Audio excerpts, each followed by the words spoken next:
Hi everyone, this video is on the subject of philosophy of Hatha Yoga. I hope that this will be the first video of perhaps a series of videos on the subject. There's really a lot that can be talked about and discussed and expanded on in philosophy of Hatha Yoga and practice. Much more than I would ever be able to attempt to do in even 100 videos, but I hope to touch on some of the useful key points of philosophy of Hatha Yoga in perhaps a small series of videos.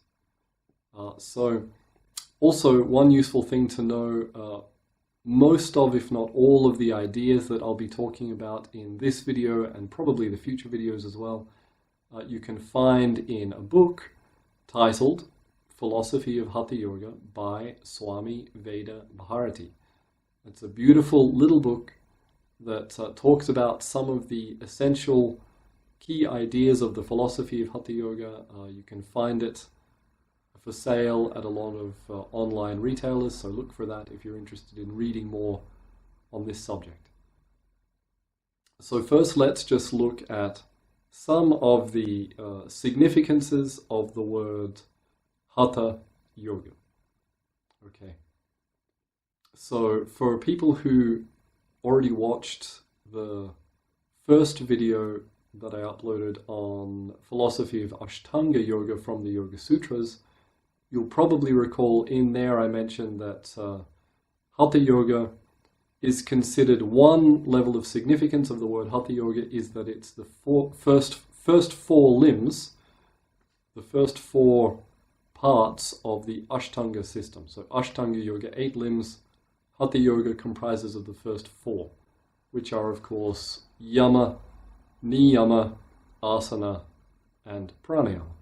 And Hatha Yoga in that context is considered to be the preparation for Raja Yoga, which is generally considered to be the last 3 limbs of Ashtanga Yoga. So that's Dharana, Dhyana, Samadhi, right? The process of the mind coming to one point, flowing on one point, entering in meditation, and reaching the deepest state of meditation, samadhi.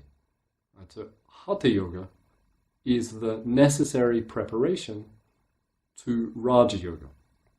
And the 5th step of Ashtanga Yoga sort of is in between Hatha Yoga and Raja Yoga. So that 5th step of Pratyahara, the mind's withdrawing from the senses, is a kind of transition between the two.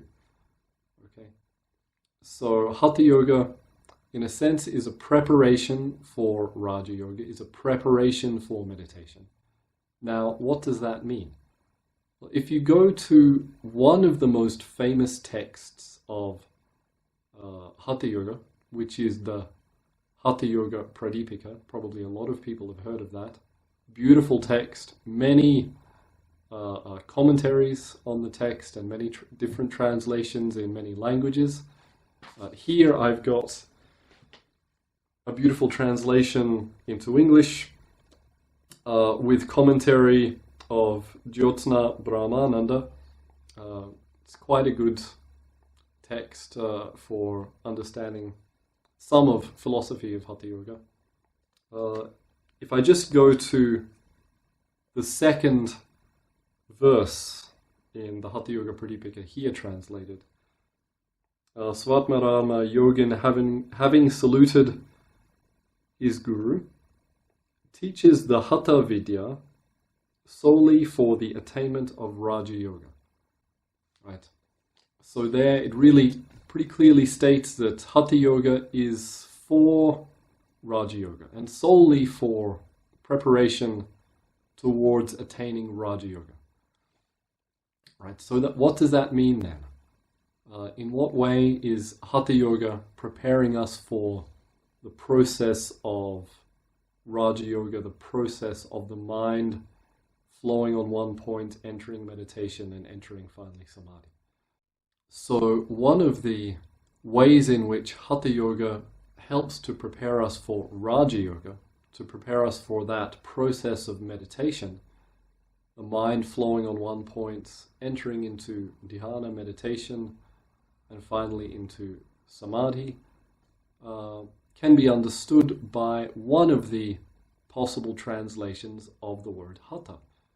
Now this is a fairly commonly understood translation, hatha as meaning a kind of effort or a kind of force, not a violent force but a gentle force in making an effort to change one's habits, right? To change the habits of the body through practice of asana, just through the practice of being still, aligned, and relaxed in one's meditation posture is a very deep practice of asana, and also the practice of all of the yoga asanas to locate and move through and let go of these unconscious tensions and discomforts in the body, which are so often related to some sort of unconsciously held tension or discomfort in the mind.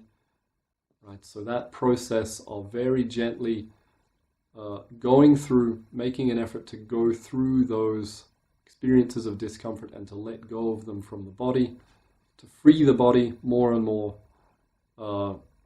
is of course part of Hatha Yoga in asana. Then the effort of, very gentle effort of directing the flow of the breath, allowing the breath to flow, and deepening one's breath awareness is another aspect of Hatha Yoga in pranayama, and that's very deep pranayama practices. There are so many, and directing of the breath really is one of the finest ways of directing the mind into state of meditation.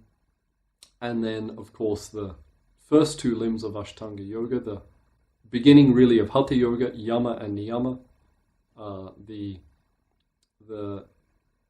practices of changing the habits of one's emotional dynamics, the habits in one's relationships, relationship to oneself, relationship to others, through non-violence, truth, etc., is also an aspect of making an effort, gentle effort, to change the habits of one's body, breath, and mind, to allow one to then enter into a one-pointed flow of awareness in meditation. Right, so the significance of the translation of hatha as a kind of force, not a violent force again, but a gentle force, is a useful one there.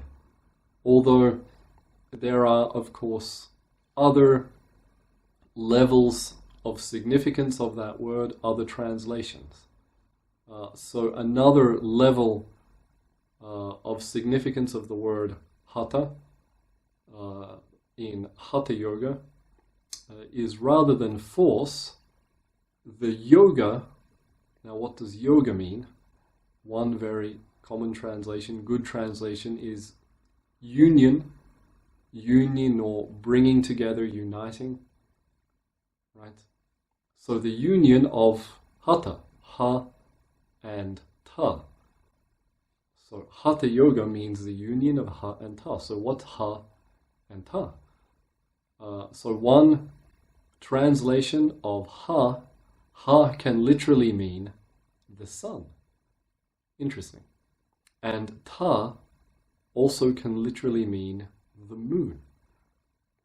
Now, one of the nice and interesting things about understanding many of the yoga scriptures is that there are some essential underlying codes to unlocking the knowledge of the yoga scriptures very often, right? Some pre-existing knowledge which has to be there, without which the words in the scripture really can't be understood easily. Traditionally, these are supposed to be studied under the guidance of really a master. Right? Nowadays, there are not very many masters available to study under. But traditionally, a master will help the student to understand the real underlying significance of the scriptures. So one of those very basic ideas of how to understand these scriptures is very often when they refer to something which sounds like it's out there in external space, what it actually means is that it's within you, right? So the union of the sun and the moon doesn't, in this context, mean the union of the sun and the moon in space, in external space, but rather the union of the sun and the moon within you, internally. So what does that then mean? Well, the sun is considered to be also the flow of Pingala Nadi, the nadi related to the right nostril breath, and the moon is also considered to be a word that is synonymous with Ida Nadi, the nadi related to the left nostril breath. Now, if you're wondering about what nadis are, you can have an introduction if you go and check out the video on Nadi Shodhanam, the practice of Nadi Shodhanam Pranayama. There I give a brief introduction to the idea of what nadis are, but for now, nadis are essentially flows of energy in your energy system, in your energy body. So Ha and Ta, Pingala Nadi and Ida Nadi, the sun and the moon, also considered to be the masculine part of your personality and the feminine part of your personality, the heating and the cooling, right? The right and the left. So Hatha Yoga, what does that mean? Union of Pingala Nadi and Ida Nadi. Well, what is in between those two, in the very center, is a flow of energy called Sushumna. And Sushumna Nadi is the very, very, very center of your being, of your energy body, of your subtle body. That's Sushumna Nadi. And when the prana is flowing in Sushumna Nadi, when Sushumna Nadi is active, the whole personality, body and mind, becomes naturally still. Becomes naturally still and also naturally inward conscious, inward focused, and is naturally going towards meditation.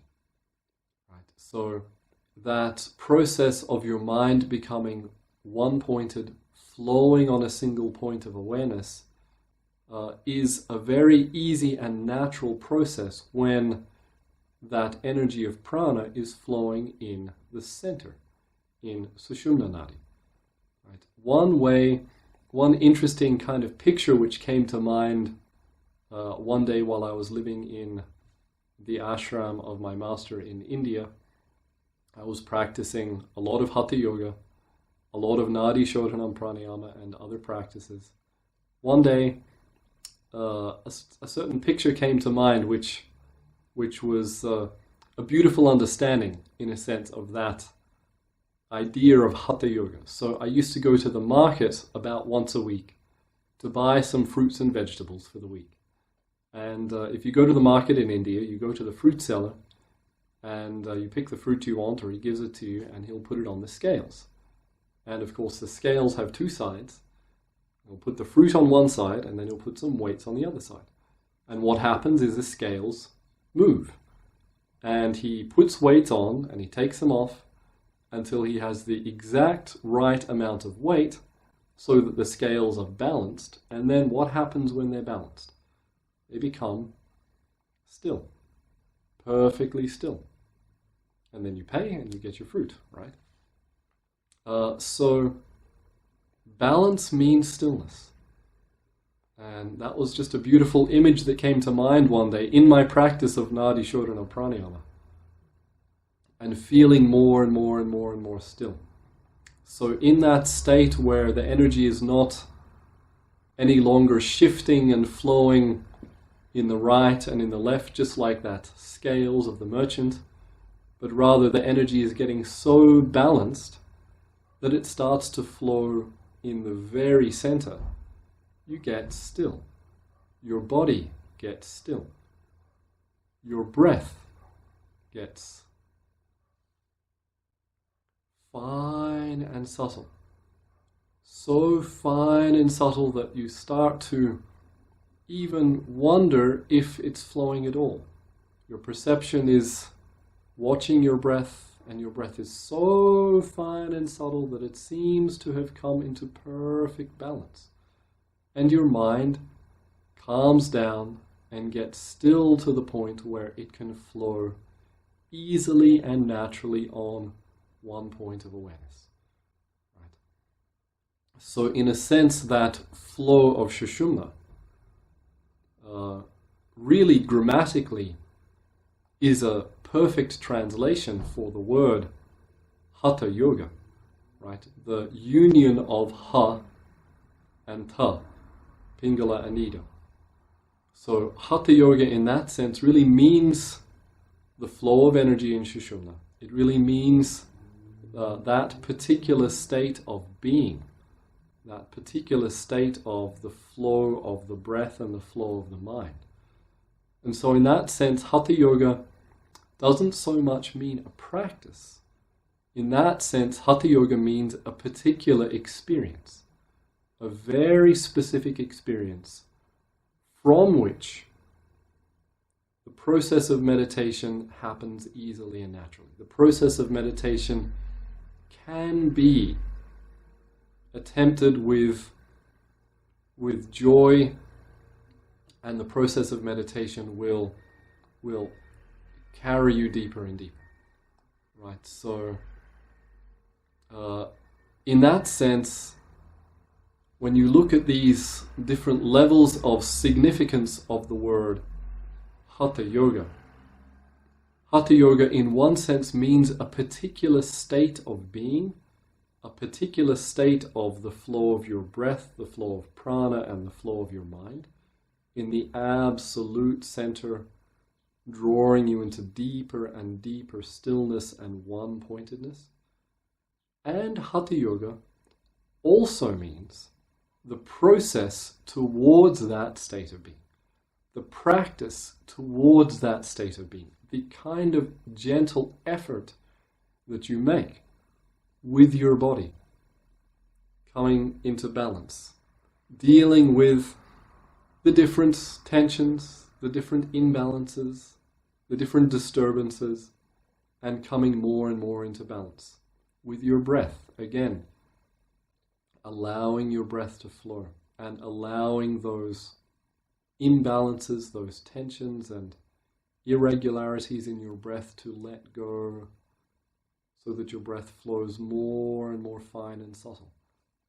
And even, very importantly in fact, the effort that you make to balance and slowly find your way into a less conflicted lifestyle in your relationships, in your emotional dynamics, right? In your relationship to yourself and to the world outside you, through the yamas and the niyamas. So Hatha Yoga has that beautiful significance of both being a process, a practice, an attempt, and also a state of being from where meditation happens. It just happens beautifully, right? So that combination of two kind of understandings of the significance of the word Hatha Yoga is very helpful, because it gives you something to work on, something to make an effort with, and on the other hand, a particular state of being that you're going towards. And in your practice, the more still and undisturbed you feel, both in your meditation practice, right? So when you feel in your meditation practice absolutely still, absolutely beautifully balanced, and your mind calming down and getting more and more also still, calm and balanced. It's a sign that you're coming towards that state of Hatha Yoga. Right? Beautiful sign. Enjoy it and let it happen. Go into it. And then also outside of your meditation practice in life, when you notice yourself just being more generally undisturbed in life, being less conflicted, less reactive, just more balanced and stable. It's another beautiful sign that your practice of Hatha Yoga is probably going well. You're making some progress. Right? One of the funny things that I heard many of the old disciples of Swami Veda talking about, one of the stories was that apparently in the early days of his teaching, when a disciple would come and ask him, hey, am I making progress in my practice? Am I making progress in my meditation? He would say, well, ask your wife or ask your husband. They'll tell you, right? So if your personality is getting more and more just impossible to ruffle, joyful, calm, balanced, stable, then it's a sign that you're making beautiful progress in that process of Hatha Yoga, which is then ultimately going to be beautiful progress in your meditation, because it's from that state of being that meditation flows. Okay, so that was just a very basic introduction to some of the essential ideas, foundational aspects of the philosophy of Hatha Yoga. Hatha Yoga as a particular state of being, the flow of Sushumna, and Hatha Yoga being a practice of yamas, niyamas, a practice of asana, a practice of pranayama. Right? So both of those together. So I hope the video was helpful, and wish you all a few moments of beautiful stillness, beautiful balance, calmness and flow in your meditation, and see you next time.